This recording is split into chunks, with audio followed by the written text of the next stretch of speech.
If your dog is panting, it doesn't always mean something is wrong. Sometimes it's completely normal. Other times, it can be the first sign that something isn't right. The key is knowing when you can relax and when you should worry. And that's exactly what I'm going to explain in this video. Let's start with the most common reason. Your dog is trying to cool down. Your dog pants because they can't cool off by sweating the way you do. We sweat through the skin almost all over our body. Dogs, on the other hand, have sweat glands mostly in their paw pads, and that isn't enough to cool off their whole body efficiently. So, how do they cool off? Exactly, by panting. When your dog pants, they rapidly move air over the moist surfaces of the tongue, mouth, and upper airways. That moisture evaporates, and as it does, it carries heat away with it. It works a lot like sweating does for humans, just through a different system. According to one study, panting is the main way dogs lose heat through evaporation during exercise, and it becomes more effective as body temperature rises. To give you an idea, at about 97 degrees Fahrenheit, panting accounts for 75% of total heat loss. At about 106 degrees Fahrenheit, that number rises to 90%. So, if your dog comes back from a summer run with their tongue hanging out, it doesn't necessarily mean they're in trouble. They're using their built-in cooling system. But panting isn't always about heat. Sometimes your dog does it because they're excited.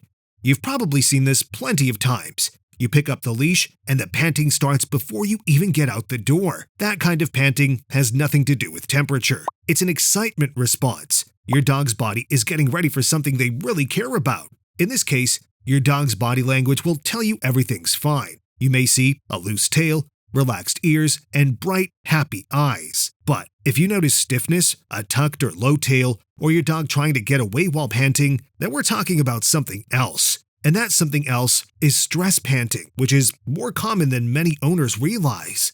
It can happen during fireworks, thunderstorms, a car ride to the vet, or even when your dog is left home alone. According to fear-free specialists, panting, along with yawning, lip licking, and being unable to settle, can be one of the clearest signs that a dog is uncomfortable or scared. So, what's going on inside your dog? When your dog feels stressed, their body releases cortisol, the same hormone your body produces when you're dealing with a difficult situation. That cortisol can speed up breathing and trigger panting, even if the room is cool and your dog hasn't moved a muscle. The tricky part is that this kind of panting is easy to miss because it doesn't always come with obvious physical signs. That's why, if your dog pants during a storm, clings to you, and can't lie down, it's their way of telling you that something is making them anxious. And now, let's talk about the reason many people miss. Sometimes dogs pant because they're in pain. In this case, the panting doesn't come from heat, exercise, or a stressful situation like a storm. That's one of the clearest clues that panting may be pain-related.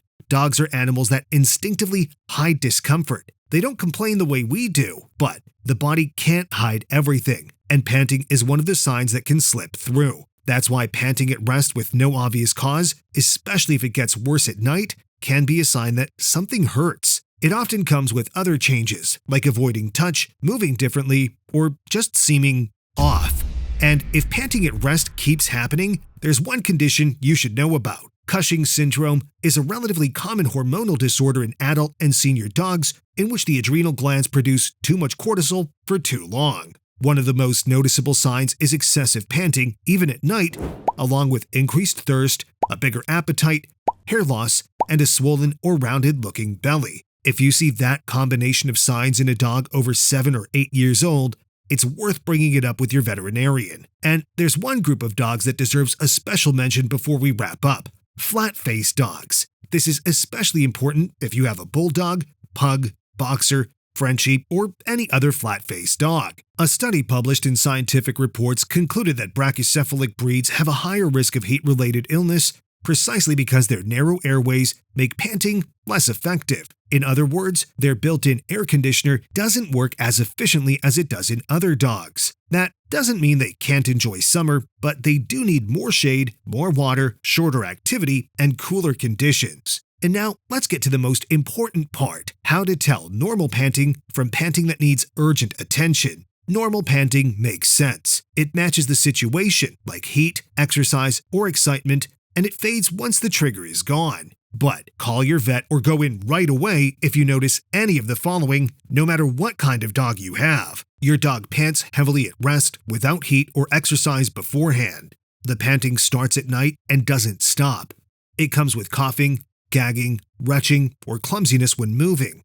The gums look white, bluish, or very pale. Your dog has been exposed to a lot of heat and seems disoriented or weak. Your dog doesn't respond normally when called or seems out of it. That last sign can point to heat stroke, which is a real emergency in dogs. In that case, don't wait, act right away. Now that you know why your dog pants and when you really need to worry, watch the video on screen next. In that video, I explain why your dog sometimes rests their head on you. Tap the image to watch it.